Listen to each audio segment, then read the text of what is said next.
Eu saúdo a igreja com a santa paz do nosso Senhor Jesus Cristo, e nesses momentos de falar da palavra de Deus, o Espírito Santo do Eterno possa nos usar para a honra e glória dele, para que nós possamos estudar a sua palavra e, acima de tudo, para a honra e glória de Deus também pôr em prática em nossas vidas, né?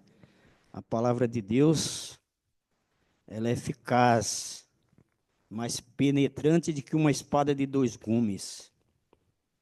E ela é capaz de penetrar a alma, o espírito e o coração. Então, nesse momento, eu agradeço a Deus pelo privilégio que Ele me dá de poder falar, de abrir a minha boca como pecador, arrependido, e de falar da sua palavra. Isso é uma honra muito grande para mim.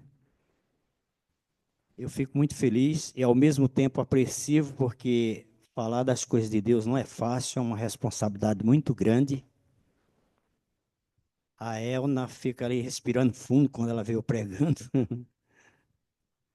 Orem por mim, porque a palavra é santa, mas assim como Deus colocou uma brasa viva na boca do profeta Isaías, quando ele abriu a sua boca, ele estava totalmente cheio do Espírito do Senhor. Que esse mesmo Espírito possa nos usar nesta noite, aliás, neste dia. Saudar também os nossos queridos irmãos que estão na plataforma, a todas as pessoas que, porventura, assistirem esse vídeo, ele vai ficar gravado e muitas pessoas terão acesso, se assim for da vontade de Deus. E que essa mensagem possa tocar profundamente no coração de todos os nossos queridos, aonde quer que se encontrem nesta terra. E hoje eu escolhi para falar para os irmãos aqui um texto bíblico que se encontra em Tiago, no capítulo 1. Eu gosto muito da carta de Tiago, da epístola de Tiago, porque ela tem muito a ver comigo. Ele faz um equilíbrio da lei de Deus com a graça e não deixa nada a desejar, né? Então é muito bom, eu aconselho que os irmãos nos seus lares lê esse livro de Tiago. É muito bom, vai ter uma aprendizagem muito grande e os benefícios serão maravilhosos na vida de todos aqueles que lê. E a carta de Tiago, aqui no capítulo 1, verso 1, começa assim: Tiago, servo de Deus e do Senhor Jesus Cristo, envio saudações a todo o povo de Deus espalhado pelo mundo inteiro. Veja, perceba que nas saudações do apóstolo Tiago, ele já faz uma saudação não somente para aquele povo da época, mas para o mundo inteiro. E ele continua dizendo: meus irmãos, sinta-se felizes quando passarem por todo tipo de aflições. É de se imaginar, né, um conselho desse, ficar feliz quando estiver passando por aflições. Eu às vezes penso que quando a vida do cristão está tudo bem, é um mar de rosa. Eu me lembro disso aqui. Será que nós estamos sendo aprovados por Deus? Que uma vez estando com Deus, as aflições, as tribulações, as perseguições virão. E virão com tudo, porque Jesus, ele mesmo disse: neste mundo tereis aflições. E Jesus também disse que por causa do nome dele, muitos seriam perseguidos. E nós estamos sendo perseguidos, irmãos? Ou estamos vivendo num mar de rosa? Tudo beleza, como diz o irmão José, né? Tudo ótimo, tudo maravilhoso. E ele continua dizendo aqui: pois vocês sabem que quando a sua fé vence essas provações, ela produz perseverança. Aí está o resultado das tribulações, das perseguições uma vez aprovado, ela vai gerar o quê? Perseverança. O verso 4. Que essa perseverança seja perfeita, a fim de que vocês sejam maduros, corretos, não falhando em nada. Então, aí está as consequências de quando você é provado por Deus, quando vem essas tribulações, que você mantém firme do lado de Jesus. Ela vai produzir uma vida espiritual perfeita na vida daqueles que passam por essas situações.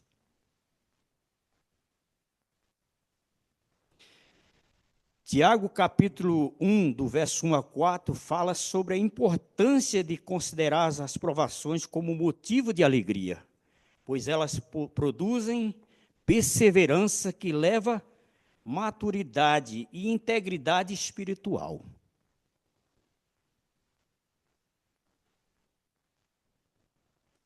Tiago se identifica logo no início como sendo um servo de Deus. E isso deve ser as primeiras palavras de nós quando formos nos dirigir às pessoas. Eu sou um servo do Deus autêntico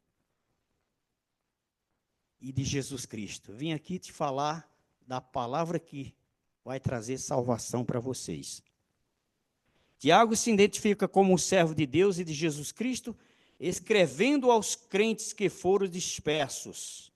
Havia naquela época muita perseguição na questão espiritual. Quem queria tomar uma decisão do lado de Jesus era perseguido. Mas essa era uma forma de perseguição, existe, de provações, existem muitas outras provações também. E ele exorta os leitores a considerar as suas provações como motivo de grande alegria.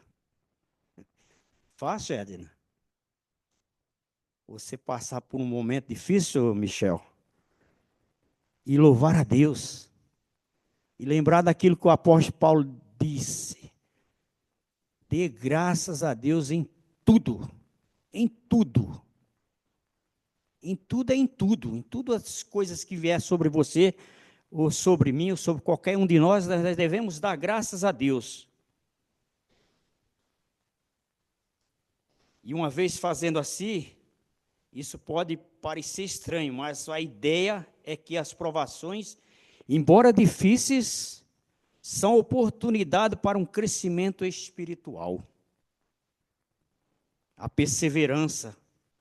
Resultado das provações é visto como um processo de refinamento, de alinhamento com as coisas do eterno.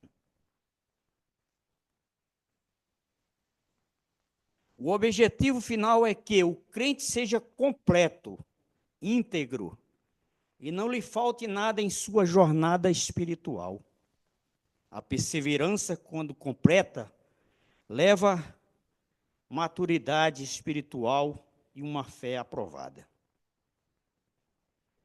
Eu me lembro que em 1980, já quase chegando em 1990, eu estava dando meus primeiros passos para Jesus Cristo. Eu estava estudando a Bíblia. Eu vim de uma família católica e tinha um conhecimento totalmente ao contrário do que a Bíblia diz.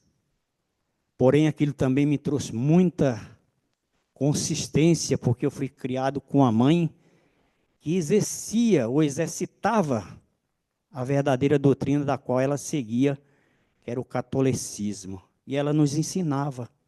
A minha mãe ficava 2 horas rezando numa rede. Já imaginou você ficar numa rede balançando e eu deitado de um lado, no colo dela, com 6 anos, 7 anos, e ela ficava 2 horas na penitência, conforme ela aprendeu na doutrina que ela exercitava. É uma perseverança isso aí, irmãos. E eu lembro que em 1982, eu já tinha me casado, fazia pouco tempo que eu tinha me casado. em 80, mais ou menos por ali. E eu tomei uma decisão de seguir o que estava escrito na Bíblia. E tive a oportunidade, através do tio da minha esposa, o tio Dalvo.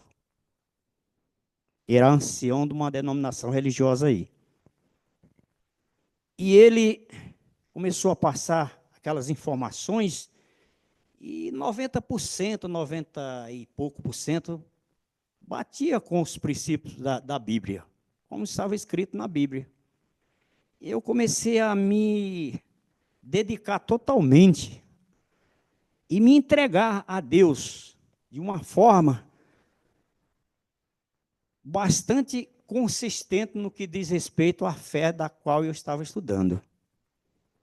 E chegou um momento em que ele começou a falar dos mandamentos de Deus, especificamente o quarto mandamento. Como todos nós sabemos, o quarto mandamento está lá em Êxodo, no capítulo 20, fala de o sábado do Senhor. Lembra-te do dia de sábado para santificar. 6 dias trabalhará, fará todas as tuas obras, mas o 7º dia é o sábado do Senhor teu Deus. Não fará nenhum trabalho, nem tu, nem teu filho, e etc, e coisa e tal. Então, essa era a mensagem que eu estava aprendendo na época.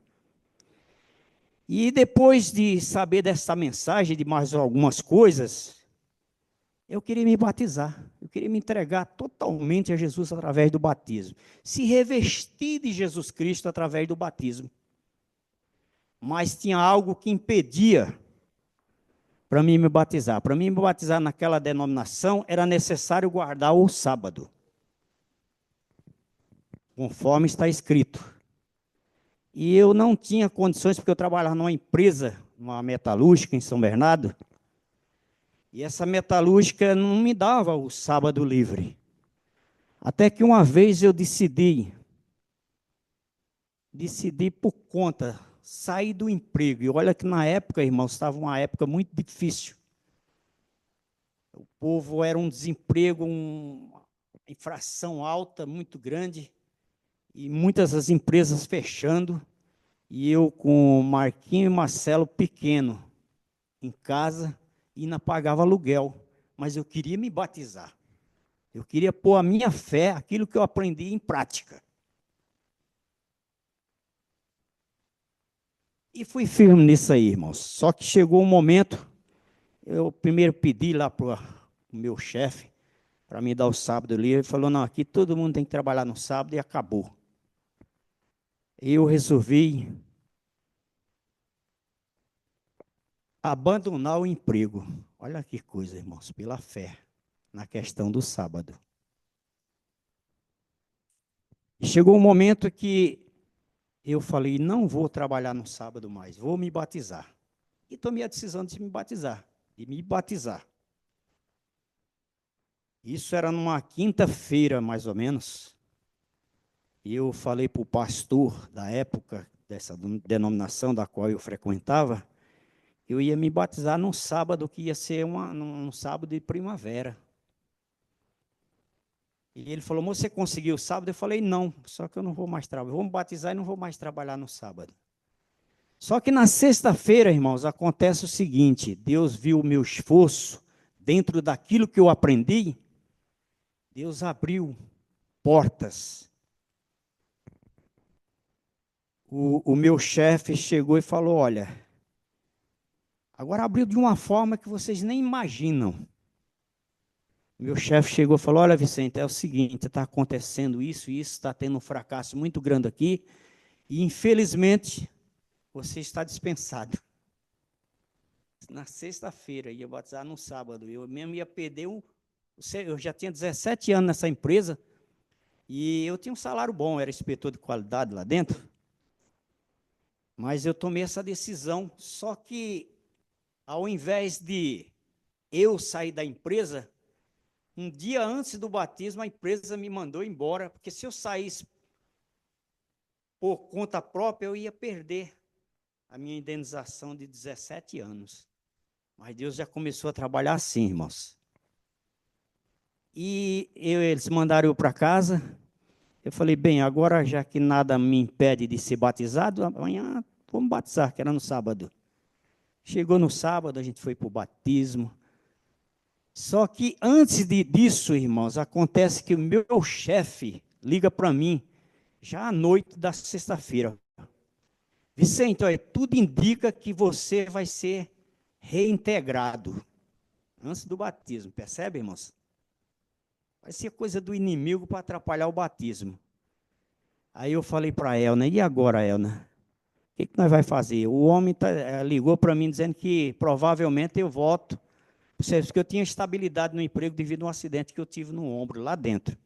Eles não podem me mandar embora, então eu tinha estabilidade para me segurar mais lá. Mas essa estabilidade, se eu tomasse a decisão de guardar o sábado e abandonasse o serviço, eles podiam me mandar embora por justa causa, sem indenização nenhuma, pelo fato de eu ter quebrado as normas da empresa, que era trabalhar no sábado. Aí quebrava também a minha estabilidade. Mas mesmo assim, eles me ligam e eu cheguei na Elna e falei, Elna, e agora? A Elna falou, olha, seja o que Deus quiser, você vai se batizar e acabou. E segunda-feira Deus proverá. Era para mim voltar na segunda-feira na firma, irmãos. Eu falei, mas puxa vida, a gente aí veio aquela fraqueza, né? Desemprego, 2 crianças pequenas, pagando aluguel, perder um emprego daquele que eu tinha estabilidade. E ainda com salário mais ou menos. Mas mesmo assim eu segurei. Quando foi no sábado, houve o batismo, mas sempre com aquilo na cabeça. Quando foi na segunda-feira, irmãos, cheguei na empresa, aí o meu chefe chamava Irã. Ele falou, Vicente, é o seguinte, você não pode ser mandado embora, você tem estabilidade, você está sendo reintegrado, já vai lá no vestuário e se troca, você já vai começar a trabalhar. Aí eu falei, e agora? Tem que trabalhar no sábado. Aí eu falei para ele, mas se eu não vou trabalhar no sábado, ele falou, já é um problema seu, se você quiser quebrar sua estabilidade, faça isso. E eu sei que eu voltei a trabalhar, irmãos, quando foi na sexta-feira da semana que eu comecei a trabalhar, para chegar no sábado, esse braço, eu tinha um sábado para poder voltar a trabalhar, a ter que trabalhar. Esse braço inchou do nada.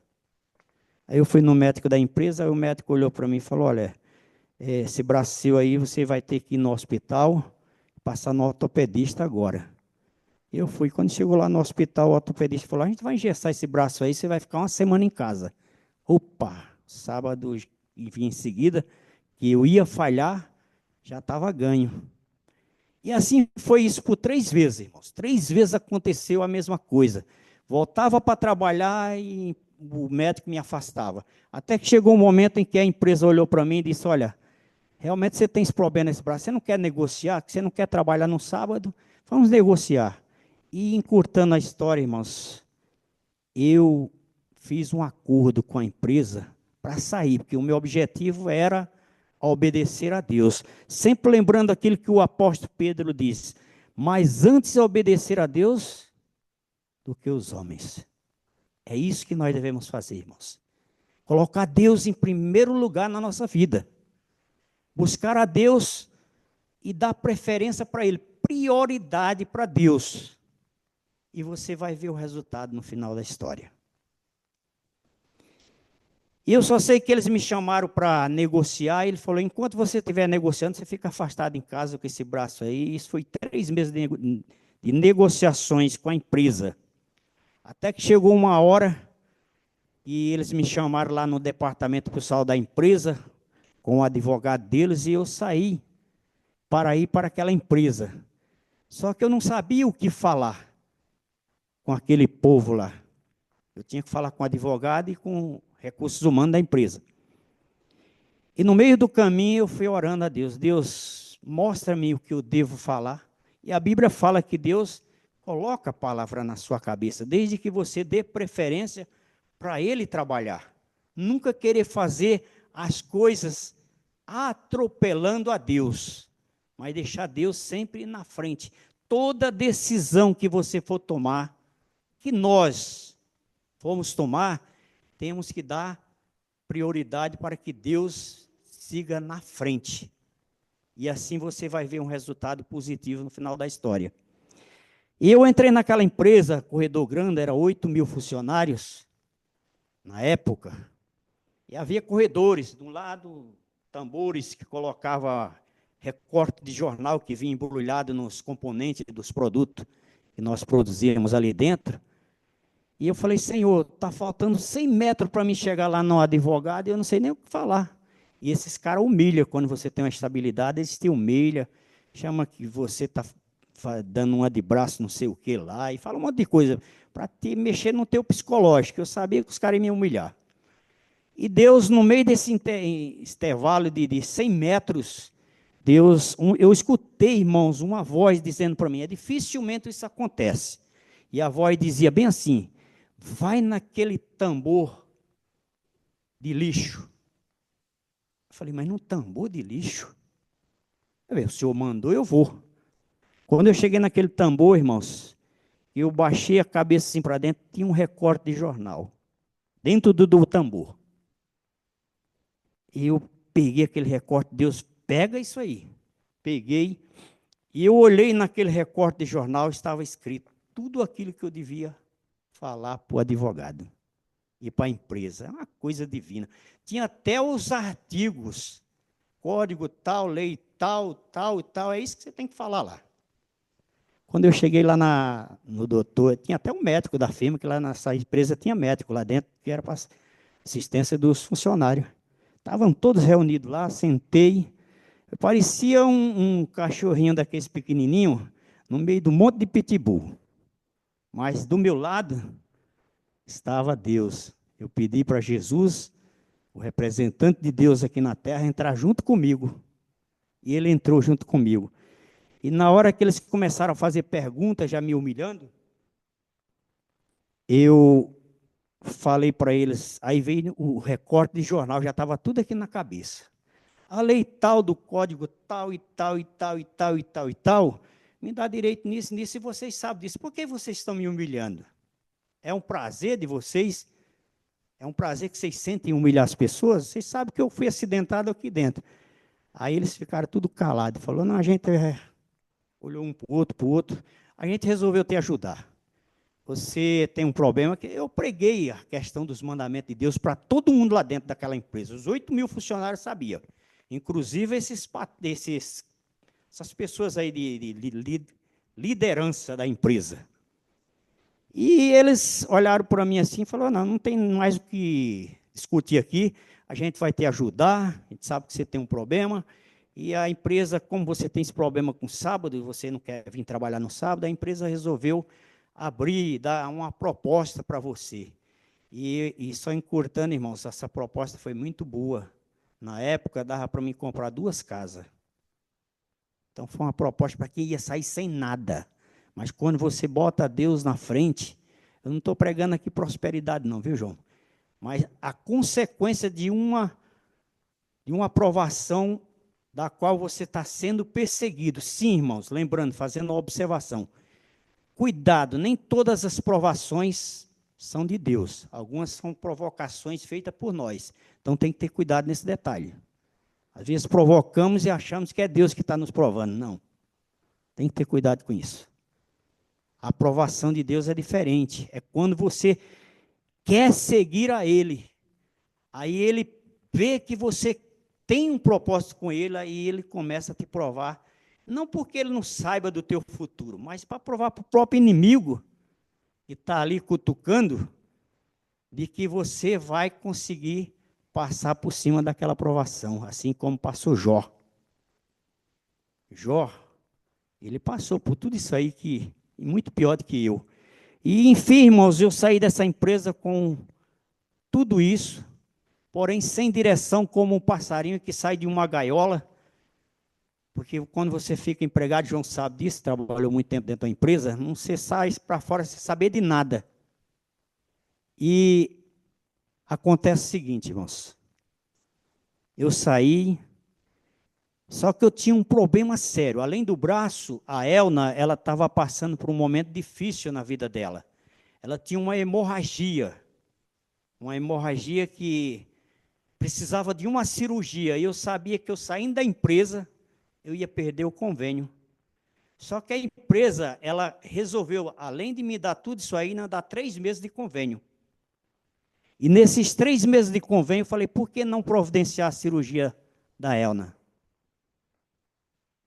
E nós fomos correr atrás.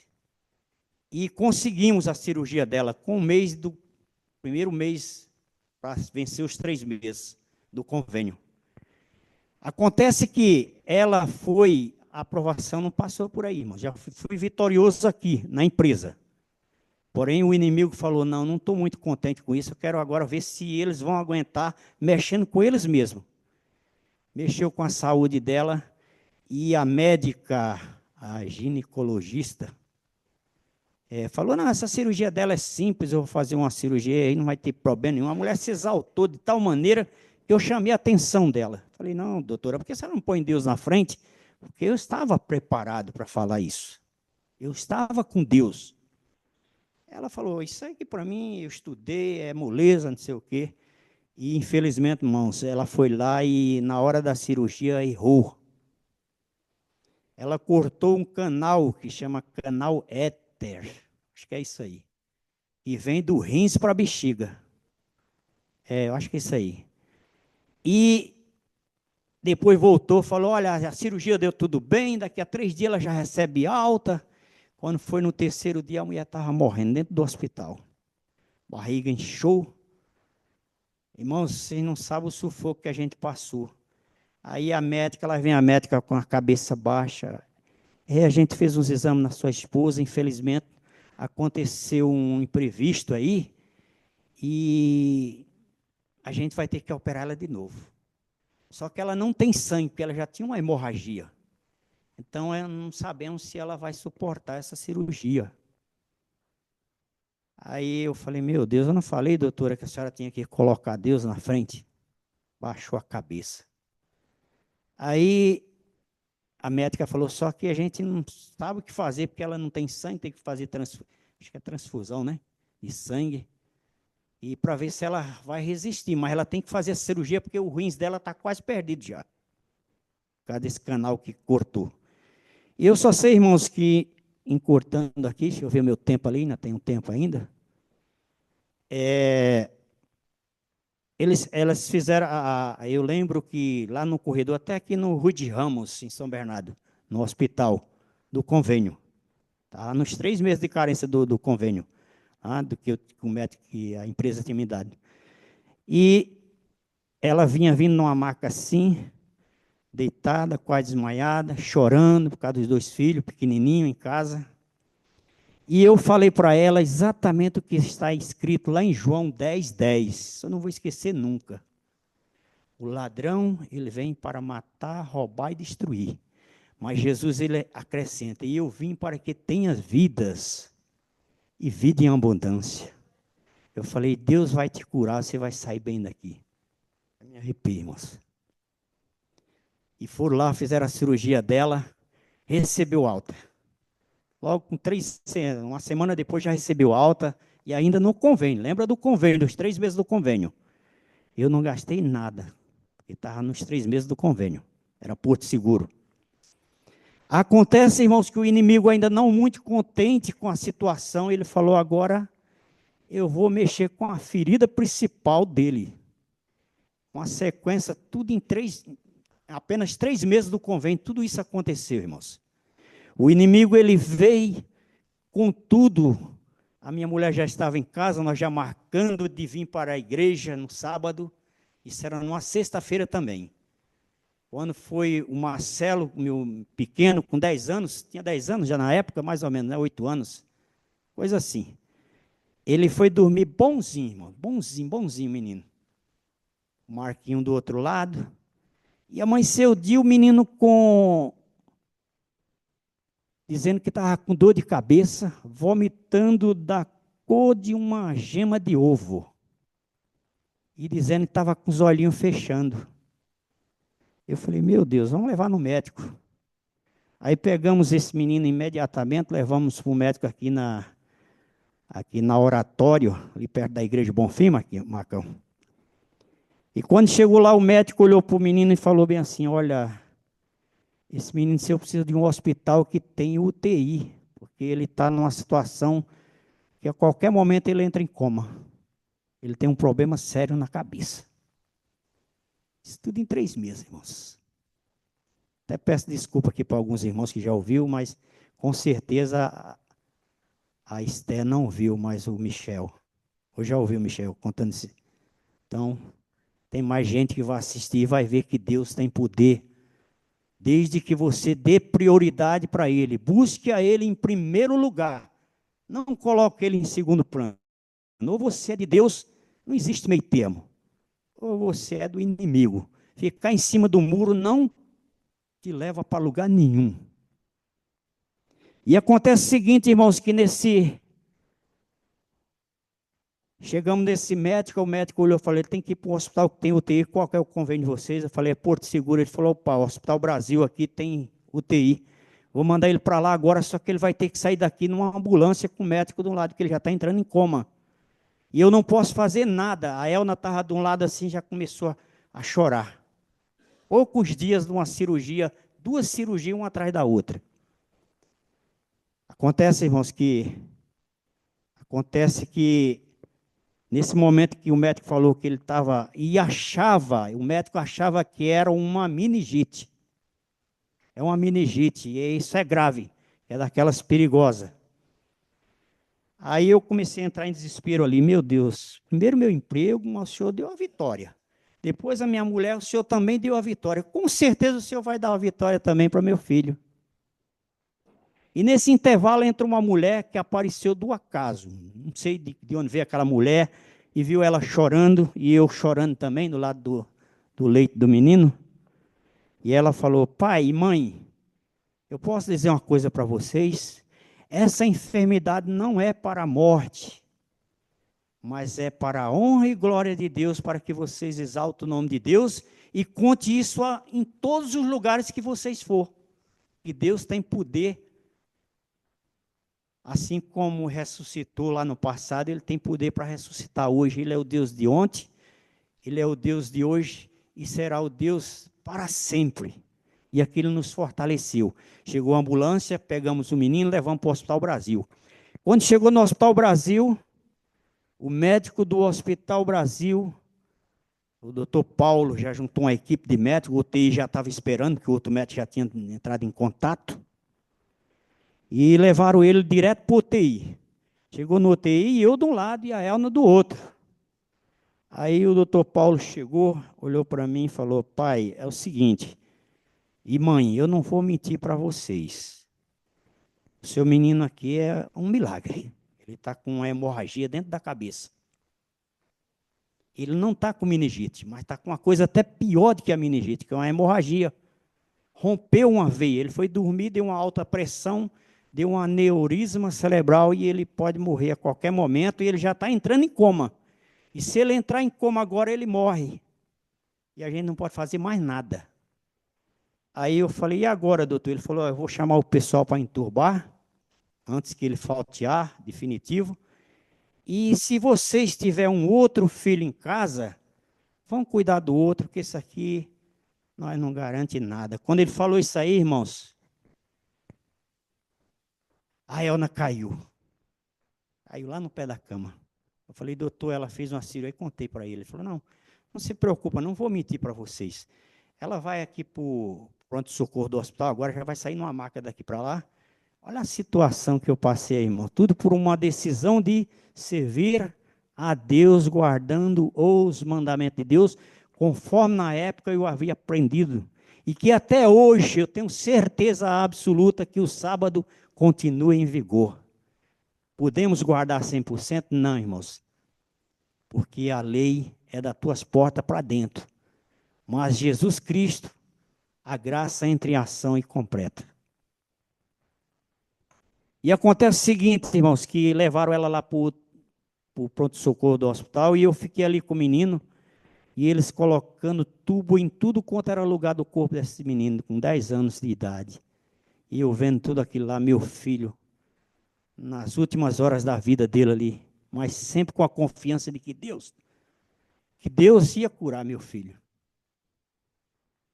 E acontece o seguinte, o médico falou, o primeiro procedimento que a gente vai fazer é colocar um dreno na cabeça dele para puxar esse sangue para fora e depois operar, tentar corrigir aonde essa veia se rompeu dentro da cabeça dele e ele pode ficar com sequela, pode não falar mais, não pode mais andar, não pode isso, não pode mais nada, vai ficar vegetando para o resto da vida dele, se ele ficar vivo.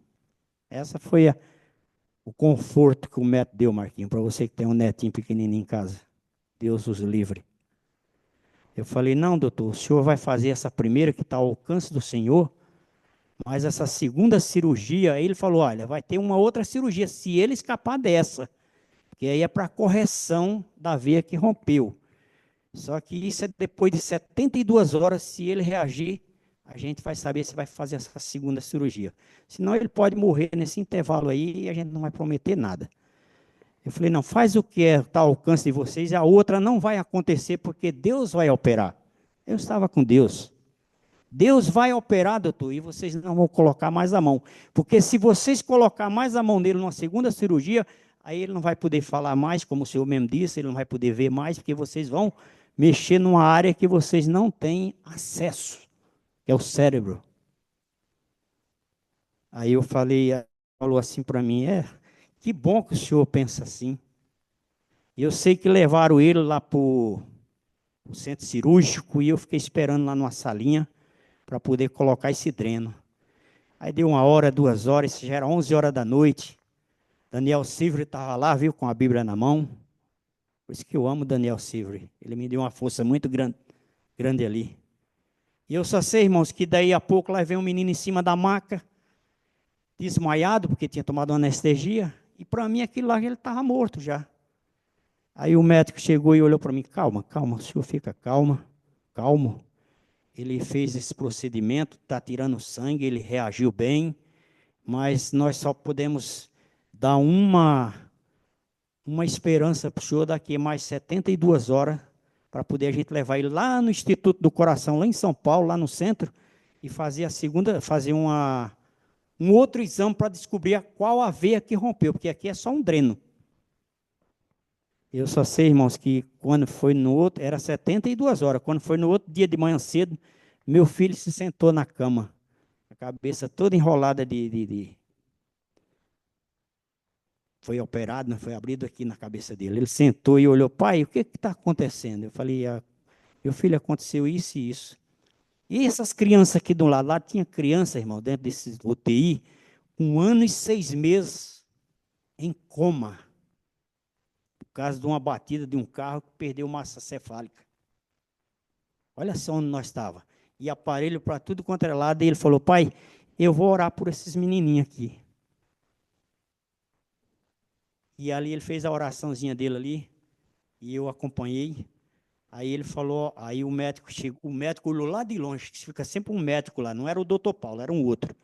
O médico olhou assim, fez bem assim para mim, olha, o negócio está andando muito bem aí, deixa eu ver. Marcelo, vem cá. O médico já achava que ele tinha perdido o movimento do pé, das pernas, dos braços. Ele falou, Marcelo, aperta minha mão. Ele apertou o médico. Mexe com o pezinho. Mexeu, médico. Pai, era 72 horas, mas nós já vamos levar hoje à noite para fazer esse outro exame, que eu não me lembro agora, um exame muito sofisticado, que vai mostrar todas as veias e a artéria da cabeça dele, para a gente fazer a segunda cirurgia, porque o sangue aí está correndo, e o sangue estava correndo lá. Aí eu falei, não, doutor, vocês vão fazer, mas não vai dar mais nada, porque Deus já operou, porque aí vocês não vão ter condições de fazer nada. Tomara, pai, mas é impossível ao sangue aí.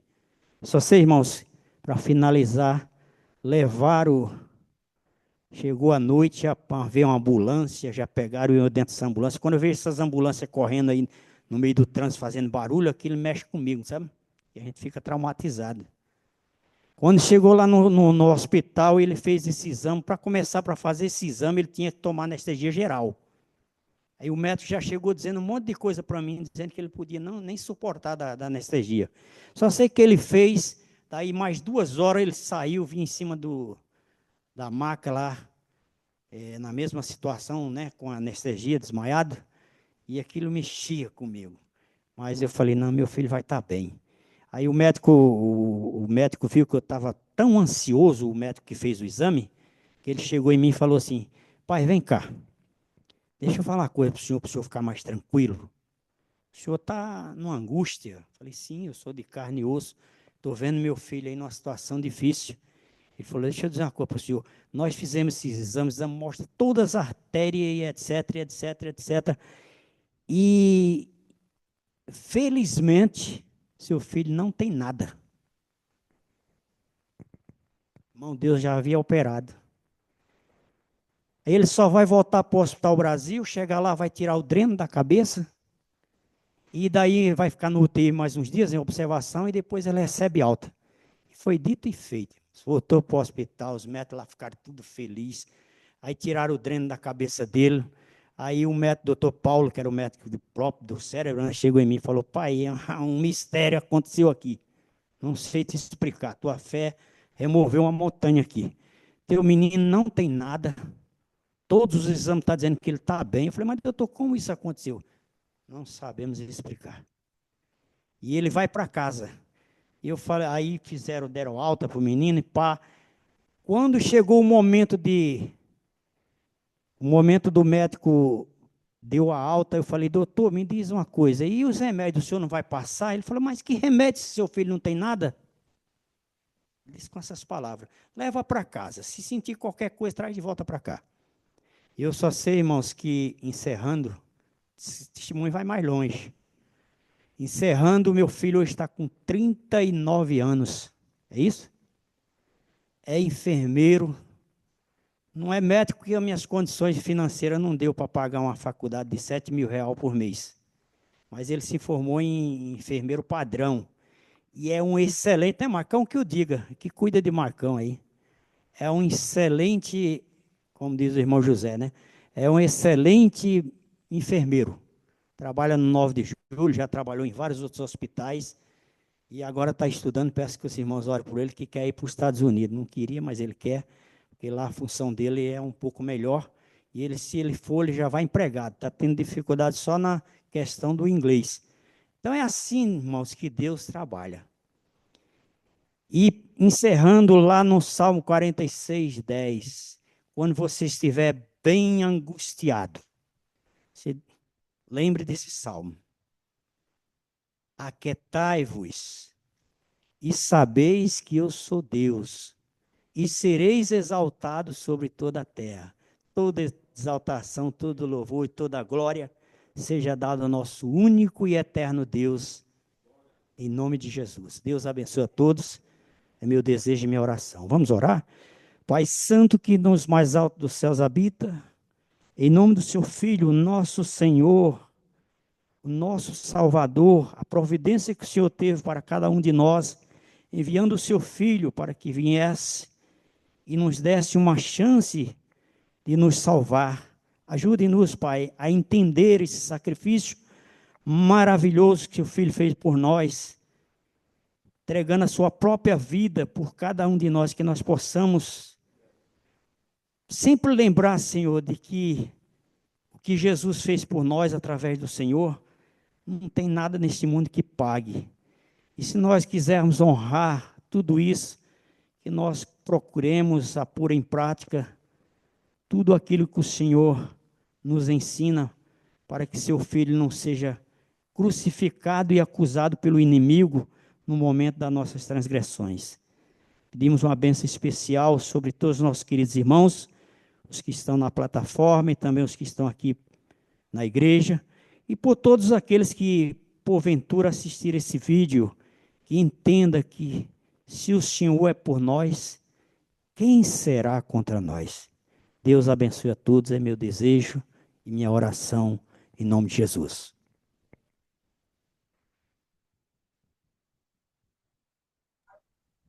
Transmissão finalizada.